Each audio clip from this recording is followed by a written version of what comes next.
CM ಕನಸು ಕಂಡಂತಹ KPCC ಅಧ್ಯಕ್ಷ ಡಿ.ಕೆ. ಶಿವಕುಮಾರ್ ಅವರಿಗೆ, ಉಪಮುಖ್ಯಮಂತ್ರಿಗಳಿಗೆ ಶಿರಡಿಗೋಗಿ ದೇವರಿಗೆ ದರ್ಶನ ಮಾಡಿ ಮತ್ತೊಮ್ಮೆ ಪ್ರಯತ್ನ ಮತ್ತು ಪ್ರಾರ್ಥನೆ ಎರಡನ್ನೂ ಮಾಡಿದ್ರು.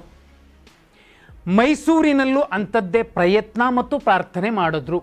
ಆ ನಂತರ ಮುಖ್ಯಮಂತ್ರಿ ಸಿದ್ದರಾಮಯ್ಯ ಅವರು ಖಡಕ್ಕಾಗಿ 2 ಸಲ ಪೂರ್ಣಾವಧಿಗೆ ನಾನೇ ಮುಖ್ಯಮಂತ್ರಿ ಅನ್ನೋ ಸಂದೇಶ ಕೊಟ್ಟರು. ಆದರೆ ಈಗ ಶಿರಡಿಯಲ್ಲಿ ಮಹತ್ವದ ಪ್ರಾರ್ಥನೆ ಮಾಡ್ತಿದ್ದಂತಹ ಸಂದರ್ಭದಲ್ಲೇ ಮತ್ತೊಂದು ಸುತ್ತಿನ ಸಿಎಂ ಆಗುವ ಪ್ರಯತ್ನಕ್ಕೆ ಪ್ರಾರ್ಥನೆಗೆ ಮುಂದಾದ ಸಂದರ್ಭದಲ್ಲಿ ಡಿ.ಕೆ. ಶಿವಕುಮಾರ್ ಅವರಿಗೆ ದೆಹಲಿಯಿಂದ ಬುಲಾವ್ ಬರುತ್ತೆ. ಈಗಿಂದೀಗಲೇ ಬನ್ನಿ. ದೆಹಲಿಯಲ್ಲಿ ಖುದ್ದು ರಾಹುಲ್ ಗಾಂಧಿ ಅವರು ಮುಂದೆ ಕೂರಿಸ್ಕೊಂಡು ಖಡಕ್ಕಾಗಿ ಎಚ್ಚರಿಸಿ ಕಳಿಸಿದ್ದಾರೆ, ವಾರ್ನಿಂಗ್ ಕೊಟ್ಟು ಕಳಿಸಿದ್ದಾರೆ. ಯಾರು ಹೇಳಿದ್ದು? ತಮಿಳಿನ ಪ್ರಖ್ಯಾತ ಸುದ್ದಿವಾಹಿನಿ ಪುದಿಯ ತಲೆಮರೈ ಅವರ ಒಂದು website, English website the federal ಇಂಥದ್ದೊಂದು ಸುದ್ದಿಯನ್ನು ಸ್ಪಷ್ಟವಾಗಿ ಛಾಪಿಸಿದೆ, ದಾಖಲಿಸಿದೆ. ಡಿ.ಕೆ. ಶಿವಕುಮಾರ್ ಅವರು ಮಾಡಿಕೊಂಡಂತಹ 4 ತಪ್ಪುಗಳು ಅವರು ಈ ಅವಧಿಯಲ್ಲೇ ಸಿಎಂ ಆಗುವಂತಹ ಎಲ್ಲ ಅವಕಾಶದ ಬಾಗಿಲುಗಳನ್ನು ಕಂಪ್ಲೀಟ್ ಮುಚ್ಚಿಬಿಟ್ಟಿದೆ. ಹೀಗಂತ ಆ ವರದಿ ಸ್ಪಷ್ಟವಾಗಿ ಹೇಳ್ತಿದೆ, ದ ಫೆಡರಲ್ ನ್ಯೂಸ್ನ ವರದಿ. ಪ್ರಯತ್ನ ಮತ್ತು ಪ್ರಾರ್ಥನೆ ಪದೇ ಪದೇ ಹೇಳ್ತಿದ್ರು. ಚಾಮುಂಡೇಶ್ವರಿ ಕಾಪಾಡಲಿಲ್ಲ, ಶಿರಡಿ ಸಾಯಿಬಾಬಾ ಕಾಪಾಡಲಿಲ್ಲ. ಕೊನೆಗೆ ಕಾಂಗ್ರೆಸ್ ಹೈಕಮಾಂಡೇ ದೇವಸ್ಥಾನ ಅದೇ ಕಾಪಾಡುತ್ತೆ ಅಂತ ಹೋಗಿದ್ರು trouble shooter, Congress trouble shooter. ಅವ್ರಿಗೆ ಟ್ರಬಲ್ ಆಗಿದೆ, ಸಮಸ್ಯೆಲಿದ್ದಾರೆ. 4 ತಪ್ಪೇನು? ಫೆಬ್ರವರಿ 2023ರಲ್ಲಿ ರಾಷ್ಟ್ರೀಯ ಮಾಧ್ಯಮವೊಂದಕ್ಕೆ, ಇದೇ ಇಂಡಿಯಾ ಟುಡೇಗೆ ಒಂದು ಇಂಟರ್ವ್ಯೂ ಕೊಡ್ತಾರೆ ದೆಹಲಿಯಲ್ಲಿ ಡಿ.ಕೆ. ಶಿವಕುಮಾರ್ ಅವರು. ಅವತ್ತು ಅದುವರೆಗೂ ಯಾರೂ ಕೂಡ ನೇರವಾಗಿ ಬಹಿರಂಗವಾಗಿ ಅಧಿಕಾರ ಹಂಚಿಕೆಯ ವಿಚಾರ ಪ್ರಸ್ತಾಪಿಸಿರಲಿಲ್ಲ. ಡಿ.ಕೆ. ಶಿವಕುಮಾರ್ ಅವರು ಮೊಟ್ಟ ಮೊದಲ ಸಲ ಇದೇ ರಾಜದೀಪ್ ಸರ್ದೇಸಾಯಿ ಅವರಿಗೆ ಇಂಟರ್ವ್ಯೂ ಕೊಟ್ಟಂತಹ ಸಂದರ್ಭದಲ್ಲಿ ಅಧಿಕಾರ ಹಂಚಿಕೆಯ ಸುಳಿವು ಕೊಟ್ಟರು. ಮುಂದೆ ನಾನು ಕೂಡ ಮುಖ್ಯಮಂತ್ರಿ ಆಗ್ತೀನಿ, ಸಿದ್ದರಾಮಯ್ಯ ಅವಧಿ ಆದಮೇಲೆ ಒಂದು ಮಾತುಕತೆ ಆಗಿದೆ, ಅದನ್ನು ನಾನಿಲ್ಲಿ ಡಿಸ್ಕ್ಲೋಸ್ ಮಾಡಲ್ಲ, ಆದರೆ ಮಾತುಕತೆ ಆಗಿದೆ, ಅಧಿಕಾರ ಹಂಚಿಕೆಯ ಒಂದು ಚರ್ಚೆ ನಡೆದಿದೆ, ಒಪ್ಪಂದ ಆಗಿದೆ ಅನ್ನೋದನ್ನ ಬಹಿರಂಗವಾಗಿ ಹೇಳಿದ್ರು. ಆಗಲೇ ಹೈಕಮಾಂಡ್ಗೆ ಸಿದ್ದರಾಮಯ್ಯ ಅವರು ಸ್ಪಷ್ಟವಾಗಿ ಸಂದೇಶ ಕೊಟ್ಟಿದ್ರು, ಈ ರೀತಿ ಬಹಿರಂಗ ಹೇಳಿಕೆ ಕೊಡೋದು ಎಷ್ಟು ಸರಿ. 2023ರಲ್ಲೇ ಈ ಒಂದು ಚರ್ಚೆ ಆಗಿತ್ತು. ಈ ಒಂದು ತಪ್ಪನ್ನು ಮಾಡಿದ್ರು ಡಿ.ಕೆ. ಶಿವಕುಮಾರ್.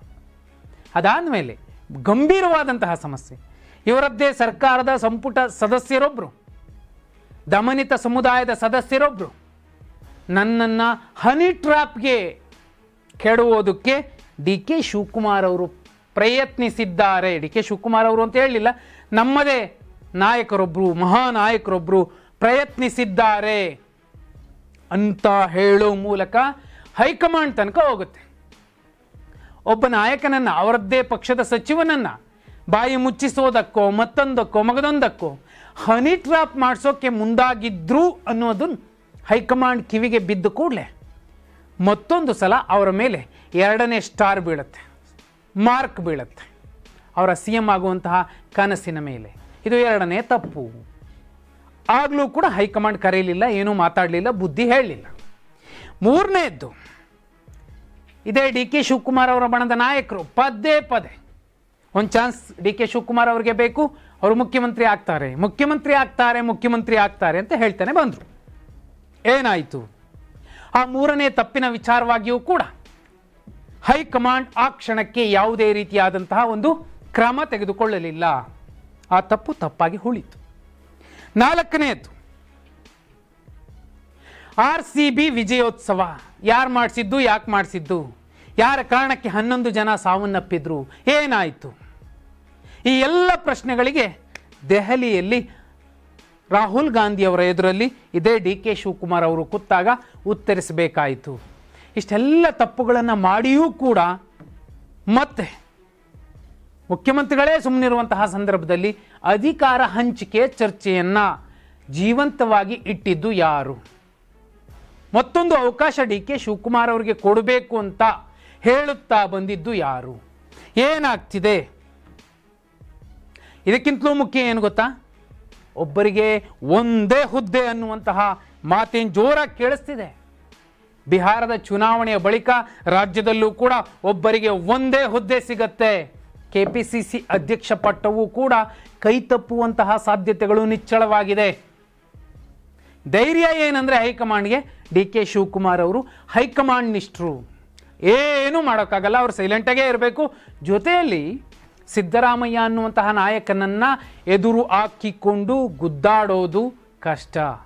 ಅದರ ಬದಲಿಗೆ ಡಿ ಕೆ ಶಿವಕುಮಾರ್ ಅವರಿಗೆ ಸಮಾಧಾನ ಮಾಡಬಹುದು, ಅಥವಾ ಅವರು ಇಲ್ಲಿ ಉಳಿತಾರೆ, ಹೈಕಮಾಂಡ್ ಹೇಳಿದ್ದನ್ನು ಕೇಳ್ತಾರೆ ಅನ್ನೋ ಲೆಕ್ಕಾಚಾರದಲ್ಲೇ ಇದ್ದಾರೆ. ಈ 4 ತಪ್ಪುಗಳು ಡಿ ಕೆ ಶಿವಕುಮಾರ್ ಅವರಿಗೆ ಸಿಗಬಹುದಾದಂತಹ ಅತ್ಯುನ್ನತ ಸ್ಥಾನ ಕೈ ತಪ್ಪಿ ಹೋಗುವಂತೆ, ಜಸ್ಟ್ ಮಿಸ್ ಆಗುವಂತೆ ಮಾಡಿದೆ ಅನ್ನುವಂಥದ್ದನ್ನು ದ ಫೆಡರಲ್ ನ್ಯೂಸ್ ವೆಬ್ಸೈಟ್ ಸ್ಪಷ್ಟವಾಗಿ ಹೇಳಿದೆ. ಹಾಗಿದ್ರೆ ಡಿ ಕೆ ಶಿವಕುಮಾರ್ ಅವರ ಈ 4 ತಪ್ಪುಗಳನ್ನು ಪಕ್ಕಕ್ಕೆ ಸರಿಸಿ ಸಿ ಎಂ ಸ್ಥಾನವನ್ನು ಹೈಕಮಾಂಡ್ ಕೊಡುತ್ತಾ, ಸಿದ್ದರಾಮಯ್ಯ ಅವರು ಬಿಡ್ತಾರ? ಕಮೆಂಟ್ ಮಾಡಿ.